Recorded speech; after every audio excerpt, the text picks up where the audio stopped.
Hello and welcome to PMCLounge.com. Today, let's talk about Agile release planning. Now, this is a small yet very important topic, both from PMP point of view as well as real life project management point of view. And as we go further and discuss this topic in detail, you will understand why I say so.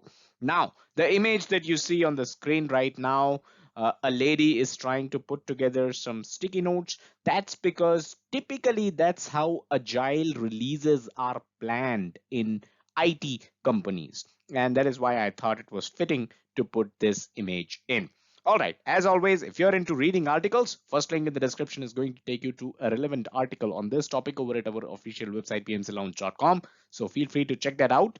And second link is going to be a playlist of every single video that we have done on the schedule management knowledge area. So the playlist of schedule management knowledge area, this topic, of course, revolves around schedule management. It is part of schedule management knowledge area. So do check that out. All right, let's get started.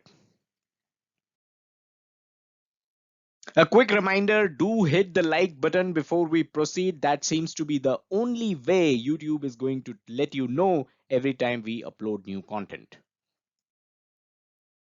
So the first thing that you should ask me is how come we have Agile in PMBOK guide?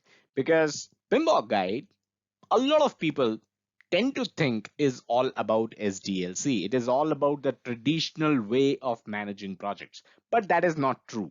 Agile is a big part of PMBOK guide. And in fact, even for your PMP exam, we are going to see more and more questions related to Agile in the coming future. So PMBOK Guide Edition 6, this was the first book by PMI that talked about Agile release planning, that introduced this topic of Agile release planning. And that is why we are discussing it. From PGKA mapping point of view, your process groups and knowledge area mapping point of view, like I said, Agile release planning is basically part of schedule management knowledge area. It is a tool and technique under the develop schedule process. So this is the PGKA mapping. We are talking about schedule management knowledge area. Under the planning process group, there is a process known as develop schedule, and a tool and technique for this process is agile release planning as well. If you're looking to understand what this process is all about, if you're looking to understand what are the other tools and techniques of this process, we have discussed all of it. Second link, the playlist, that is going to come in handy. Now, essentially, there are two approaches to project management. Let's try to understand it before we can understand agile release planning. Let's take an example. Let's say you have to create an e-commerce website. The development of a new e-commerce website, that is what your project is all about. That's what you're trying to do. So there are two approaches that you can follow here. There are two ways of delivering the website. The first approach is the traditional approach. This is where you plan the entire project upfront, and once you have the plan in place, you go through the different phases of the SDLC, right? You go over requirements gathering, you do your designing, coding, testing, and then you deploy. So plan the work and work the plan. That's the nutshell of the traditional approach of project management. You plan the entire work required to create the website upfront, and then you work on that plan. The second approach is the agile way of doing things, right? This is where you are delivering smaller shippable parts instead of the whole product upfront. So instead of delivering the entire e-commerce website upfront, you are delivering in smaller chunks. And this, like I said, is more of an agile approach. Now, two concepts that you might recall here are adaptive lifecycle or the change driven lifecycle. This is something we've already discussed in the past. Third link will take you to a video on this topic. And next is rolling wave planning. This is also something that we have discussed in the past. Fourth link in the description to the video, right? So these are the two approaches of delivering a project that you have got. about an e-commerce website, about delivering an e-commerce website. You can either deliver the whole thing or you can deliver smaller chunks, smaller shippable parts, parts that are going to run, right? It is not just like you deliver something that is not even usable to the end customer. You are delivering parts that work, that are shippable. That is what we mean when we say shippable. A quick reminder about the PMC Lounge community. Head over to pmclounge.com/community. That's where you will find hundreds of passionate project managers that share their experiences, testimonials, and we have Facebook and LinkedIn groups as well. Check that out. So let's continue our discussion on agile release planning. We just talked about how there could be two approaches for delivering a project, for delivering the e-commerce website. The second approach is something which is closer to the agile way of delivering projects. That is delivering smaller shippable parts of the entire product. Now, these deliveries of smaller shippable parts, these needs to follow a cadence or a time box, right? And agile teams use this cadence for delivery. Let's take an example. There could be a 3 months cadence for an agile release. What this means is every 3 months, the project team, the agile team is going to deliver a smaller part which is shippable, which works, smaller part of the entire e-commerce website. So every 3 months, there is going to be a delivery to the customer and the customer can check it, customer can provide feedback. And every 3 months, the agile team is going to deliver the smaller part of that e-commerce website. It's not like, delivering something which is not even working. It works. So they deliver stuff that is shippable, that is ship ready, that can be used by the end customer. So within this 3 months release cadence, there can be multiple iterations, right? So within this 3 months, there could be multiple iterations internally at engineering end. And each iteration, let's say 2 weeks, let's say a sprint, which is of 2 weeks, right? So each sprint is going to contain certain user stories. User stories are nothing but features. So each sprint of 2 weeks, you are going to deliver certain features of that e-commerce website. Now, how do you do that? How do you deliver features every 2 weeks? You do that by mapping the effort estimates required for these features against the upcoming milestone, upcoming iteration, upcoming sprint closure date, sprint completion date, right? Now, if you find this confusing, please hang around for the next slide because that is where we are going to look into this through a diagram.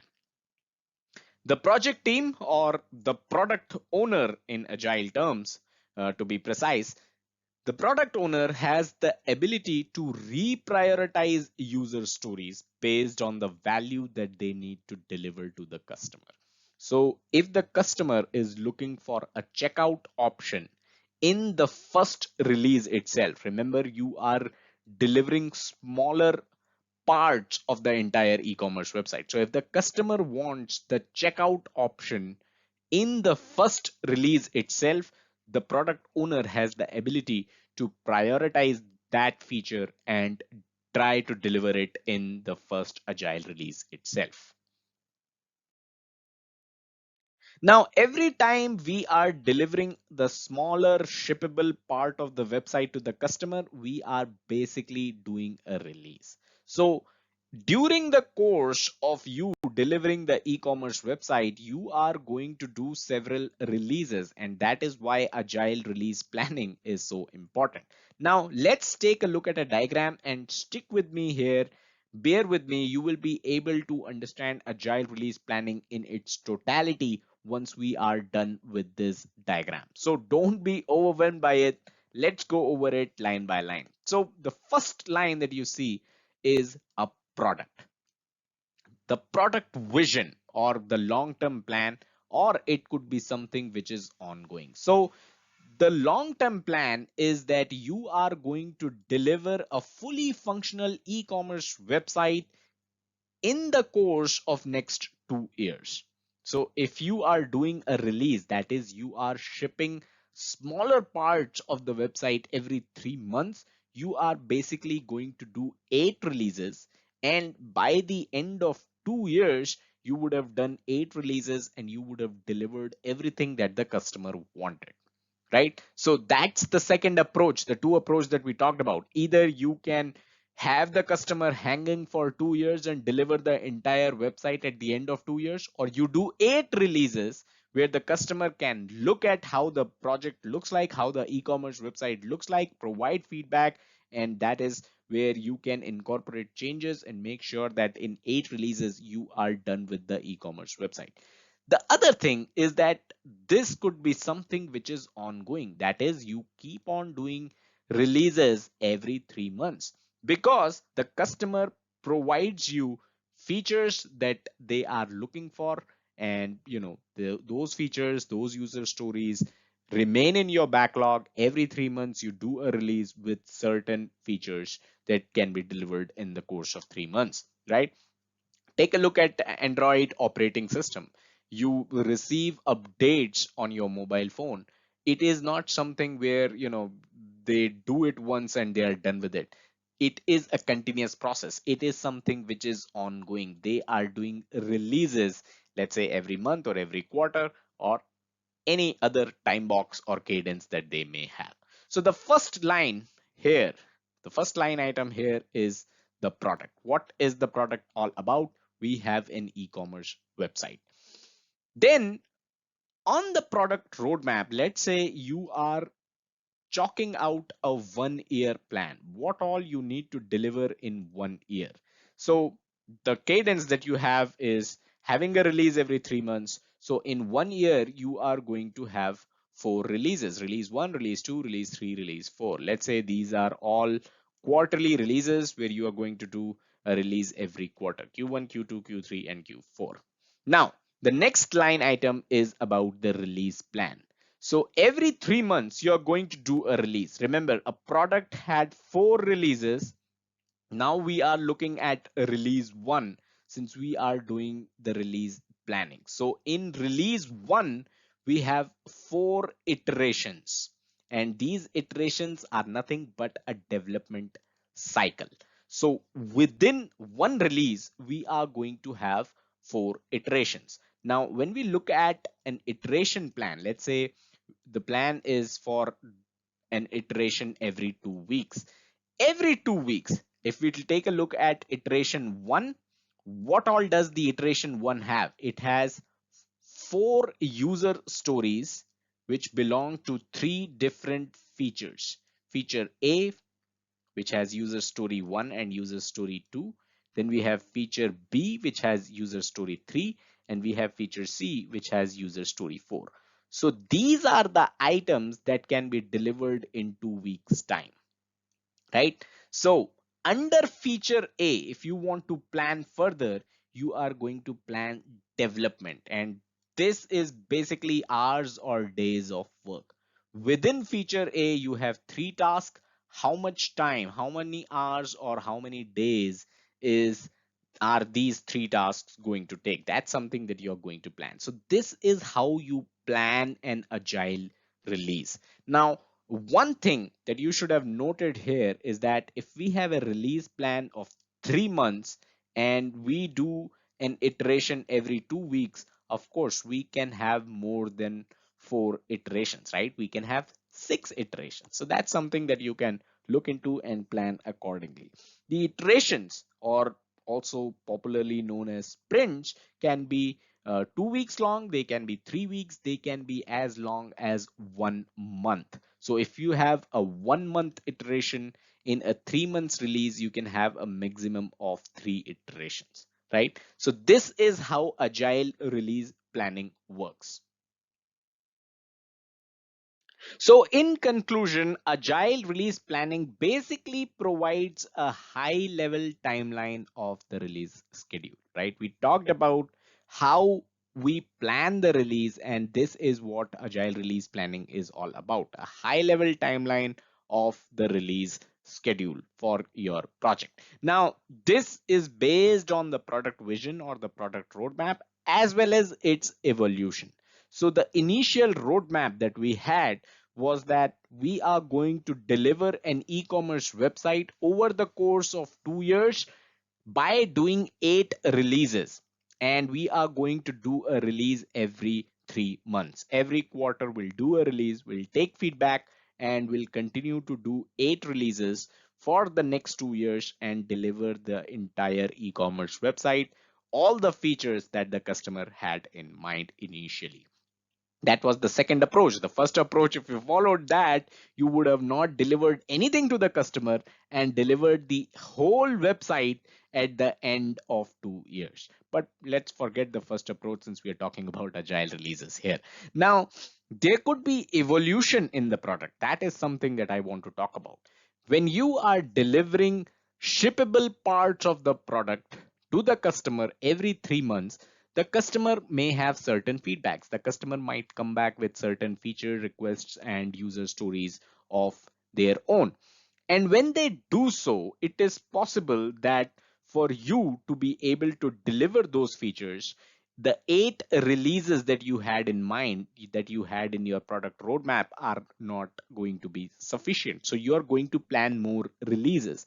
And that's how it is also possible that it becomes an ongoing thing where the customer keeps on providing feedback and feature requests and user stories, and you keep on doing a release every 3 months. That is why I brought in the example of Android operating system. It is not something that is going to be complete in 2 years, because there are going to be feature requests, there are going to be user stories, and you are required to do a release every 3 months, every month, or every 2 weeks, whatever the time box uh, that is in place, whatever the cadence that is in place.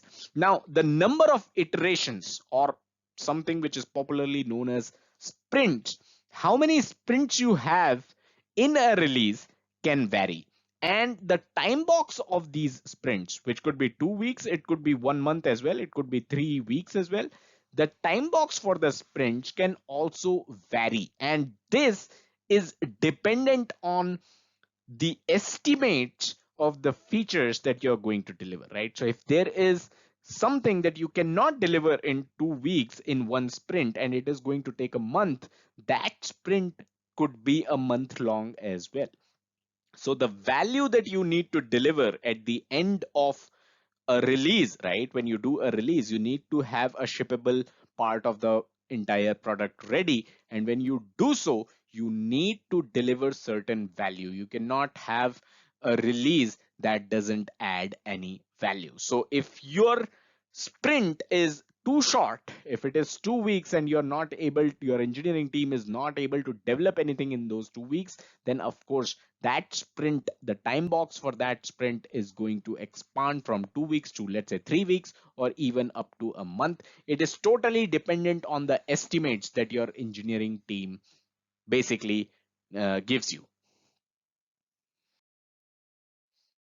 Finally, question for this video: do you use agile methods of delivering projects, or do you use the traditional SDLC? This question is out of curiosity, so definitely let me know in the comments.